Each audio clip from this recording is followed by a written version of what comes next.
이스라엘 백성들이 출애굽하여 곧바로 약속의 땅 가나안에 이르지 않았어요. 누누이 말씀드린 것과 같이 이스라엘 백성들은 어디를 통과해야만 했어요? 광야를 통과해야만 했던 것이죠. 자, 그래서요, 이스라엘 백성들은 홍해를 건너므로 출애굽한 후 수르 광야와 신 광야를 지났습니다. 이 광야의 여정을 우리가 출애굽기를 통하여 살펴보았죠. 기억하십니까? 거기서 이스라엘 백성들은 마라의 쓴물 사건을 겪었고요. 만나를 얻기도 하였고요. 반석에서 쏟아진 물을 마셨어요.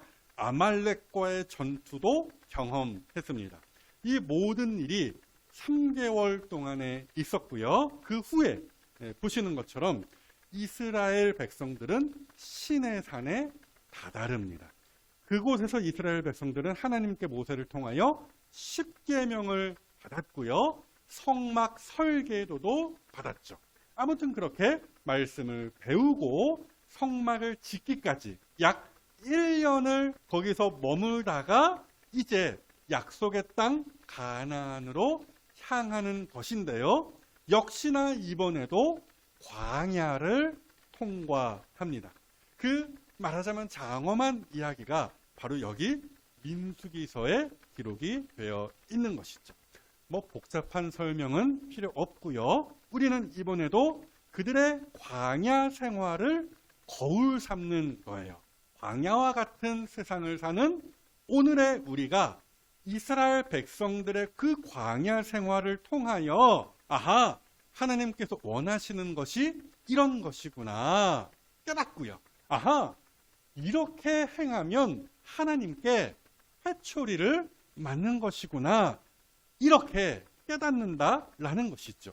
이럼으로써 우리는 하나님 앞과 그 세상 속에서 보다 나은 정결한 그리스도인으로 발돋움할 수 있다라는 거예요. 이미 우리가 봤던 말씀이죠. 고린도전서 10장 11절입니다. 그들에게 일어난 이런 일은 그 광야에서의 모든 일은 본보기가 되고 또 말세를 만난 우리를 깨우치기 위하여 기록되었느니라. 아멘. 사랑하는 여러분, 그래서 오늘도 우리는 이스라엘의 그 광야 생활을 들여다보는 거예요. 여기에서 오늘을 성도로 살아가는 지혜를 우리가, 내가 얻는다라는 것이죠. 자, 그래서요, 오늘 본문을 통하여 오늘 우리가 깨달아야 할 것이 무엇이냐? 한번 따라해 보십시오. 하나님께 묻고 행하라. 다시 한 번 더요. 하나님께 묻고 행하라. 자, 현재 이스라엘 백성들의 위치는 시내산 앞입니다. 엄밀하게는 시내 광야라고 아까 말씀드렸죠. 그러니까 광야이긴 한데 시내 광야고 거기서 1년 정도 머물렀고 이제 가나안 땅을 향하여 나아가면서 광야를 다시 통과해야 되는데 아직 그 광야는 들어가지 않은 상태입니다. 그리고 오늘 본문의 시점은 출애굽한 지, 홍해를 건넌 지 딱 1년이 지난 제2년 1월입니다. 이스라엘 달력으로 그렇게 된다는 거예요. 구체적으로 1월 며칠인지는 정확하게 알 수 없습니다만은 그럼에도 대강 짐작은 가능해요. 이 날짜를 짐작하는 것이 오늘 본문을 이해하는데 굉장히 중요합니다. 민수기 7장을 보시면은 이런 일들이 있어요. 제2년, 그러니까 출애굽한 지 1년이 지난 제2년 1월 1일부터 하루에 한 지파씩 제단에 나와 헌물을 드리기를 시작하는 것인데요. 아시죠? 이스라엘에는 모두 몇 지파가 있어요? 12지파가 있습니다. 그래서 딱 1월 1일로부터 시작해서 1월 12일까지 각 지파가 하나님께 나와 헌물을 드려요. 쉽게 말씀드리면 예배를 드렸다라는 거예요. 그 이야기가 민수기 7장에 쭉 나와 있는데 첫째 날에는, 둘째 날에는, 셋째 날에는 쭉 가다가 민수기 7장 78절까지 가서 보시면은 12째 날에는 이렇게 되어 있어요. 그러니까 전날이 1월 12일이라는 거예요. 그래서 납달리 자손의 지휘관 에난의 아들 아히라가 헌물을 드렸다더라. 자, 그래서 지금 제가 무슨 말씀을 드리는 것이냐. 오늘 본문 1절에 보시면은 하나님께서 모세에게 말씀하여 이르시되 이렇게 되어 있는데 이 시점이 딱 1월 12일 전날 직후가 아닐까 이 말씀을 드리는 것이에요. 자, 그래서요. 그때쯤 그러니까 1월 12일쯤에 하나님께서 모세에게 하신 말씀이 무엇이냐? 본문 2절 이하를 보시죠. 이스라엘 자손에게 유월절을 그 정한 기일에 지키게 하라. 그 정한 기일 곧 이달 14째 날 1월 14일이에요.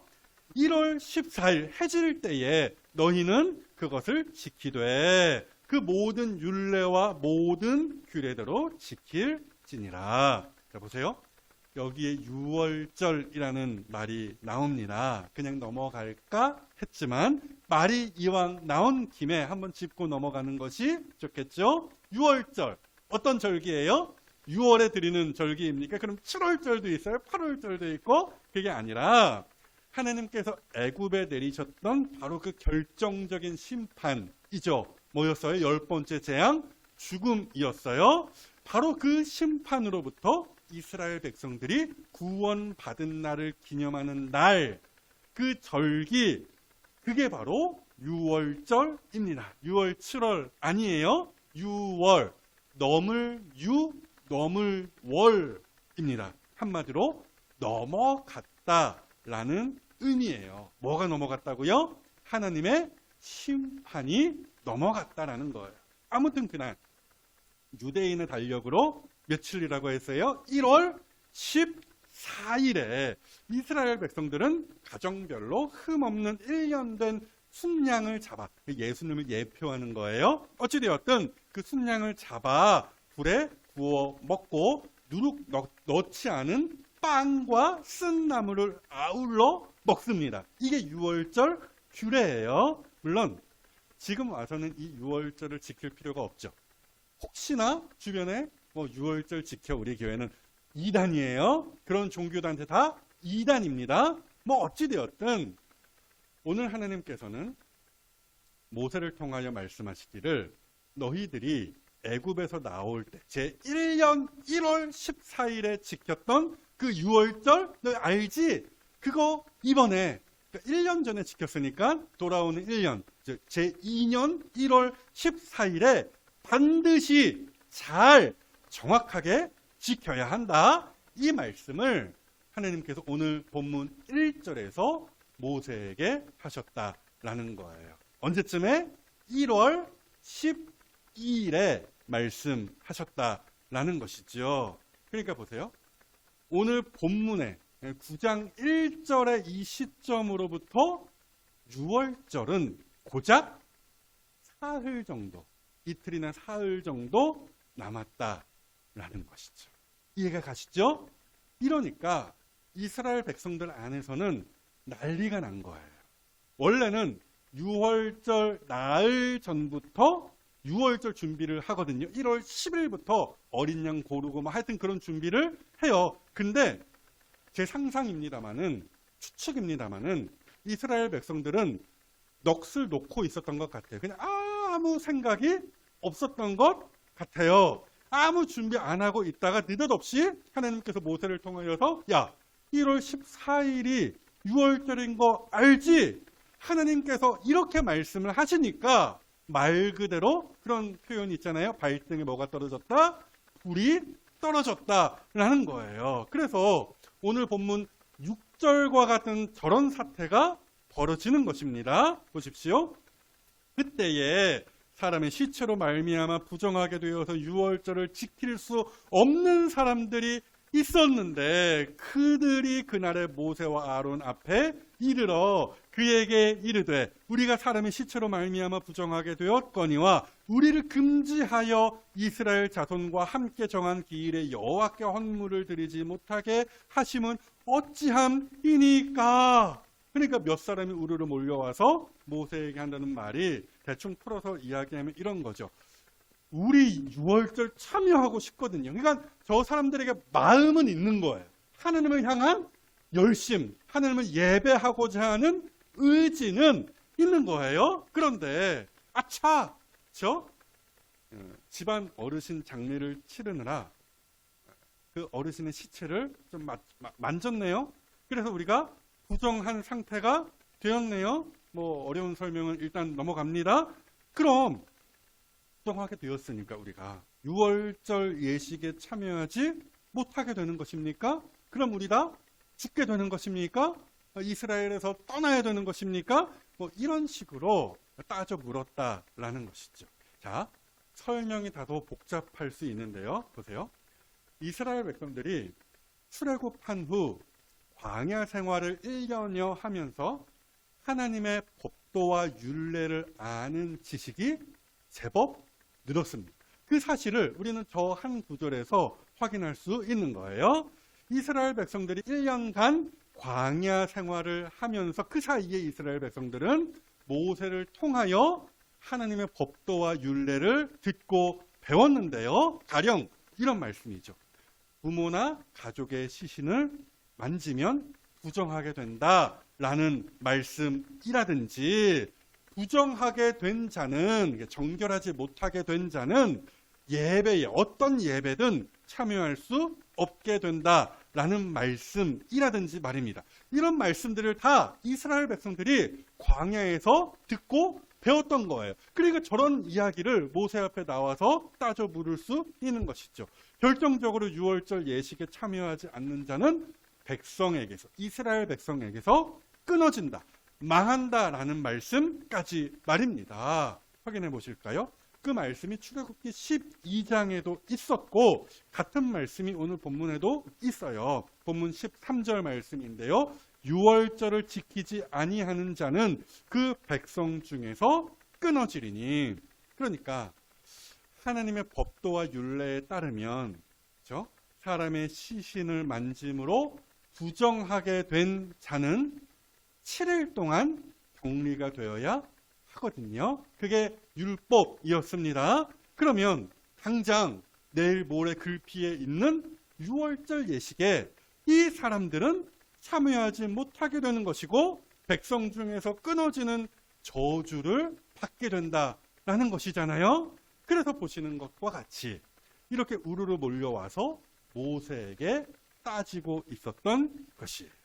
그러니까 말하자면 아주 난감하고 또 어떤 면에서 애매하고 예상치 못한 일이 이때 1월 12일 어간에 일어났다라는 이야기죠. 이에 모세가 어떻게 이 일을 처리했습니까? 말라 허달지 마. 하나님께서 그렇게 말씀하셔서 끝이야. 쩍터 내려갔어. 너희는 유월절 예식에 참여할 수 없어. 이렇게 하지 아니하고 뭐 했어요? 하나님께 묻습니다. 본문 8절 말씀이죠. 모세가 그들에게 이르되 기다리라. 여호와께서 너희에게 대하여 어떻게 명령하시는지 내가 들으리라. 이렇게 이야기를 했어요. 보세요. 모세는요, 자신의 판단에 따라서 이 문제를 해결하지 않았어요. 그렇죠? 저기에 있는 기다리라는 표현 있잖아요. 멈춘다라는 뜻입니다. 그러니까 하나님께서 응답하실 때까지 뭐라고 말씀하실 때까지 필요 이상의 생각이나 행동을 하지 않고 그대로 멈춰라 뭐 이런 거 있잖아요. 그렇게 멈췄다라는 이 말씀이에요. 여러분, 이 대목에서 우리가 아주 중요한 교훈을 얻는 것이죠. 살면서 중요한 결정을 내려야 할 때가 누구에게나 있거든요. 그때마다 말씀을 살펴보시라는 거예요. 성도답게 기도부터 하시라는 이야기죠. 뭐 짜장면을 먹을까요? 뭐 짬뽕을 먹을까요? 뭐 이런 결정을 내릴 때에 기도할 필요 없어요. 그냥 먹고 싶은 것을 고르시면 되는 것입니다. 뿐만이 아니죠. 불법을 저지르는 일을 놓고서 기도할 필요 역시 없습니다. 운전을 하시면서 저기서 깜빡깜빡거리는데 신호가 악셀을 밟아서 그냥 신호 위반하고 통과할까요? 말까요? 그러니까 답이 뻔히 나와 있는 지극히 상식적이고 보편 도덕적인 문제를 가지고 뭐 하나님 어떻게 할까요? 고민하면서 기도하실 필요 없다라는 거예요. 다만 오늘 본문의 경우와 같이 도무지 어떻게 해야 할지를 모를 때, 애매할 때, 난감할 때, 그때 우리는 섣불리 내 생각이나 내 계획이나 주변 사람의 여론을 따르지 아니하고 일단은 그 자리에 멈출 수 있어야 한다라는 거예요. 멈춰서 하나님께 물으면 하나님이 뭐 하시겠어요? 너의 작은 신음에도 응답하시니 뭐 그런 노래 아까 불렀잖아요. 하나님께서 성경을 통하여 혹은 목사의 어떤 여러 설교자들의 설교를 통하여 조금 더 폭을 넓혀서 주변 상황과 또 주변 어떤 신실한 성도를 통하여 답을 주시고 길을 열어 주신다라는 것. 믿으십니까? 그래서 한번 따라해 보실까요? 주도권은 하나님께 있다. 내 인생의 주도권이 하나님께 있으니, 그렇죠? 그러하기에 우리는 때로는 멈춰서 하나님의 지시를 듣는 작업이 필요하다라는 이야기죠. 사랑하는 여러분, 우리의 신앙생활이라는 것이 어찌 보면은 이거예요. 누가 주도권을 가져. 이 싸움의 연속이라고 말해도 과언이 아닙니다. 요즘 우리가 여호수아서를 보고 있잖아요. 거기에 그 유명한 여리고성 싸움에 관한 말씀이 있었는데요. 보세요. 여리고를 코앞에 둔 이스라엘 백성들에게 하나님께서 무엇을 요구하셨어요? 기억하십니까? 할례를 요구하시고 게다가 거기서 유월절 지키는 것도 요구하셨어요.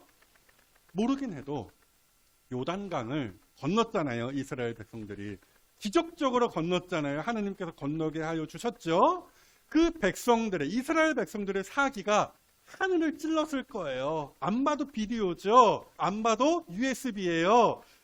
내일, 그러니까 당장 여리고성 칩시다.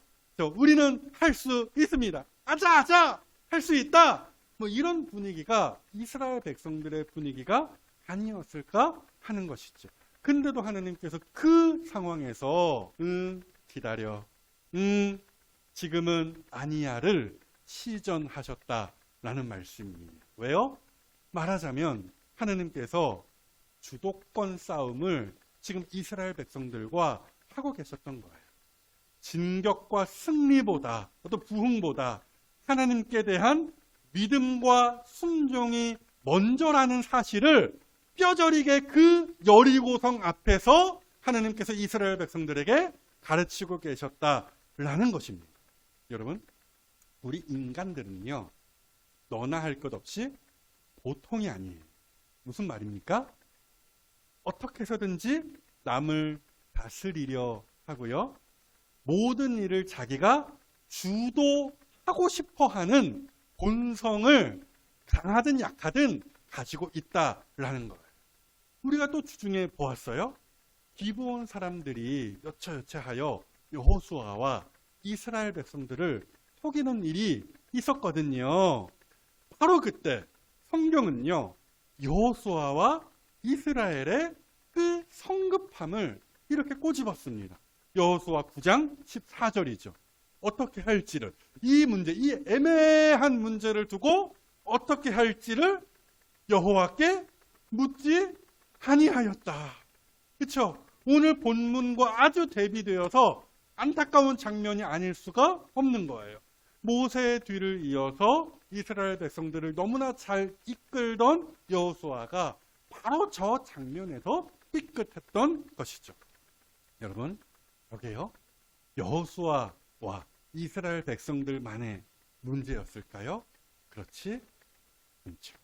그래서요, 우스갯소리입니다만은 우리가 하나님께 기도할 때에도 꼭 이렇게 기도한다는 거예요. 하나님, 나에게 인내심 뭔지 알죠? 인내심을 주시옵소서. 빨리 주시옵소서. 이렇게 기도한다는 거예요. 그렇죠? 이런 면에서 모세의 태도는 우리가 본받을 만해요.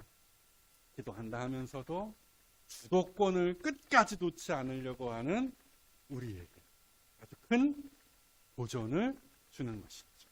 난감한 상황 속에서 자기 지혜와 권위로 문제를 뚝딱 해결하려 들지 아니하고 딱 거기에서 멈추어 섰다라는 거예요. 필요 이상의 생각을 하지 아니하고 하나님께 묻고 기다렸다라는 겁니다. 그러므로 사랑하는 여러분, 여러분들도 나아가셔 주어진 일상의 삶을 이제 사실 때에 그렇게 하십시오. 자기 생각에 옳은 대로 혹은 성급하게 어떤 일을 결정하지 마시고 때로는 멈추세요. 그 자리에 그대로 멈추세요. 또 기도하시면서 하나님과 함께 말씀을 통하여 이 문제를 풀어가시라는 말씀입니다. 그래서 바라기로는 주도권이 하나님께 있음을 인정하시고 기다리고 잠잠하실 수 있는 성도, 하나님의 의견을 경청하실 수 있는 성도가 다 되어주시기를 주님의 이름으로 먼저 축복합니다. 자, 그래서요, 하나님께서 모세를 통하여서 어떤 해답을 주셨습니까? 본문 10절 이하를 보시죠. 이스라엘 자손에게 말하여 이르라. 이 답이 나왔어요. 너희나 너희 후손 중에 시체로 말미암아 부정하게 되든지 먼 여행 중에 있다 할지라도 피치 못할 사정이 있다면 다 여호와 앞에 마땅히 유월절을 지키되 둘째 달 14째 날 해질 때에 그것을 지키라. 자, 이 대목에서 하나님이 어떤 분이신지를 우리는 다시 한번 알게 되는 것인데요. 한 번 더 따라해 보십시다. 하나님은 유연하시다. 자, 일단 보세요. 하나님께서 이스라엘 백성들에게 말씀하시기를 이스라엘 백성들이 어떤 상황에 처해 있다 할지라도 반드시 유월절을 지키라고 하시는 거예요. 그게 10절 말씀입니다. 하지만 그 다음 11절을 보니까 어쩔 수 없는 상황으로 인하여 유월절을 1월 14일에 지킬 수 없는 사람들은 한 달 뒤 2월 14일에 유월절을 지킬 수 있게끔 규례를 세우셨다라는 것이죠. 바로 이 지점에서 하나님의 성품이 고스란히 드러나고 있는 거예요. 하나님은 어떤 분이시냐? 고집불통인 분이 아니시고 유도리가 있는 분이시다라는 것이죠. 유도리, 일본어입니다. 제가 알기로 일본어예요. 그렇죠? 형편이나 경우에 따라서 여유를 가지고 유연하게 일을 처리한다라는 뜻이 유도리입니다. 어찌되었든 하나님은 우리의 생각보다 훨씬 유연하신 분이시다라는 사실을 본문이 일면 보여주고 있어요. 그렇다고 해서 하나님을 만만히 보면 될까요? 안 될까요? 안 된다라는 것이죠. 그래서 한 번 더 따라해 보실까요? 하나님은 일관적이시다. 자, 보세요. 여차하여서 2월에 유월절을 지킨다 해도 뭐가 달라지는 것은 없다라는 말씀을 하나님께서 이어서 하시는데요. 이어지는 11절 이하를 보시죠. 둘째 달 14째 날 해질 때에 그것을 지켜서 어린 양과 무교병과 쓴 나물을 아울러 먹을 것이요 아침까지 그것을 조금도 남겨두지 말며 그 뼈를 하나도 꺾지 말아서 유월절 모든 율례대로 지킬 것이니라. 자, 어찌되었든 저기에 유월절 규례에 대한 복잡한 설명들이 있는데요. 그냥 딱 잘라서 말씀드리면 이거예요. 그래, 오케이. 피치 못할 사정으로 인하여 유월절을 1월 14일에 드리지 못한다라고 한다면 날짜는 2월 14일로 밀어줄 수 있어. 하지만 이게 포인트죠. 적당히는 안 돼. 라는 말씀을 하느님께서 힘주어 강조하시는 거예요. 보세요. 누구든지 그럴 수 있거든요. 아이고, 아차! 1월 14일 유월절을 지키지 못했네? 그럼 뭐 2월 14일에 드리면 되지. 그까이 거 대충 1월 14일이 메인이니까 2월 14일은 2차 뭐 이런 거잖아요. 그러니까 느슨한 마음으로 대충 드리면 되지. 이러면 안 된다라는 말씀을 하나님께서 하셨다라는 것이죠. 날짜가 바뀌었어도 동일하게 뭘 다하여? 마음과 힘을 다하여 유월절을 지켜야 한다라는 말씀입니다. 사랑하는 여러분, 이 대목에서 우리가 깨달아야 하는 것이 무엇입니까? 결국 하나님은 우리의 마음, 중심을 보신다라는 사실이에요. 형식은 어설플 수 있어요. 부족할 수 있습니다. 아차하고 놓치고 실수할 수 있어요. 하지만 하나님을 향한 간절한 마음만 있다면 오케이. 하나님은 얼마든지 그의 그 실수하고 연약한 사람의 예배와 삶을 기쁘게 받으실 수 있다라는 거예요. 실제로요. 남유다 왕, 나중에 또 볼 수도 있습니다. 히스기야 왕 때 일인데요. 정말로 오래간만에 또 유월절을 지키게 되었어요. 그때도 피치 못할 사정으로 1월 14일이 아닌 2월 14일을 유월절로 지켰는데요. 그렇게 할 수밖에 없었던 이유가 뭐였냐? 두 가지 이유가 있었어요. 성결한 제사장의 숫자가 부족했고요. 뿐만 아니라 백성들이 1월 14일에 다 미처 예루살렘에 모이지 못했기 때문이었어요. 또 여차여차하여 유월절을 쿵닥쿵닥 지키는데 여기저기서 난리가 났죠. 규례를 제대로 알지 못해서 이스라엘 백성들이 여기저기에서 사고를 쳤던 거예요. 바로 그때 뭐 제대로 형식적으로 돌아가는 모습이 사실상 하나도 없었던 그 유월절 예식 가운데에서 히스기야 왕이 이렇게 하나님께 나아가 기도를 합니다. 하나님, 뭐 요약하면 이렇게 돼요. 이 백성들을 제발 좀 불쌍히 여겨주세요. 하나님, 이 백성들 제가 답답해요. 아는 게 하나도 없습니다. 어떻게 해야 되는지 몰라서 저렇게 우왕좌왕하고 있잖아요. 그래도 하나님 아시죠? 거기에 나와요. 하나님을 향한 마음은 뜨겁습니다. 이런 식의 표현이 그 히스기야의 그 기도 가운데 나와요. 하나님, 저 사람들의 마음의 중심 아시죠? 그러니 용서하시고 저들의 예배를 받아. 그랬더니 그 결과가 어땠어요?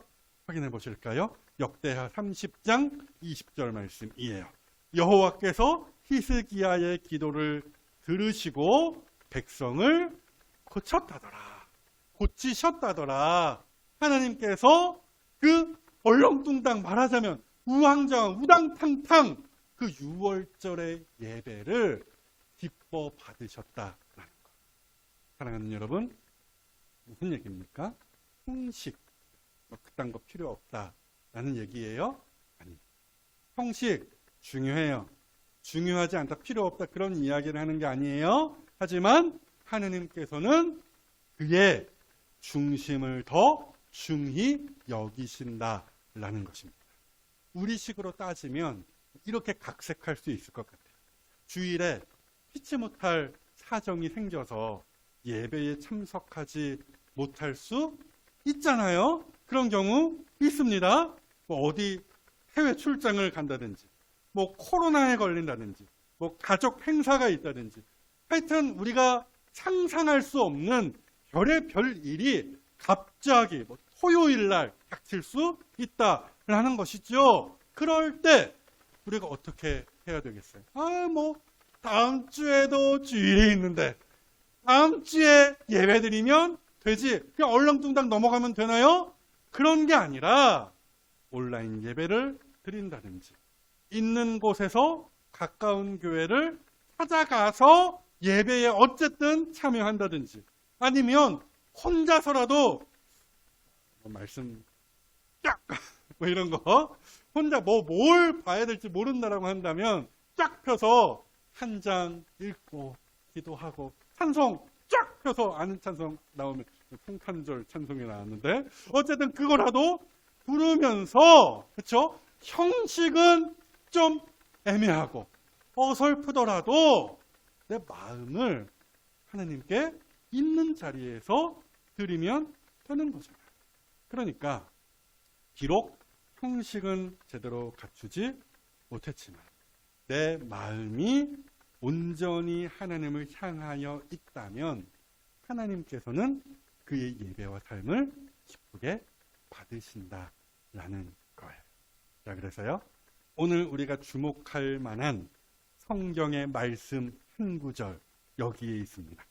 사무엘상 16장 말씀인데요. 우리 다 같이 한 목소리로 읽고 설교를 마치겠습니다. 시작.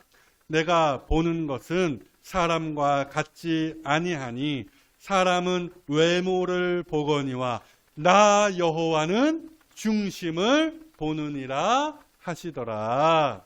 아멘. 그러므로 사랑하는 여러분, 부족하고 어리석다 하여서 하느님 앞에서 머뭇거리지 마시고 넉넉하게 품어주시는 그 하나님께 온 마음과 삶을 드리시는 이 자리의 성도들이 다 되어주시기를, 그럼에도 불구하고 우리를 안아주시는 예수님의 이름으로 축복합니다.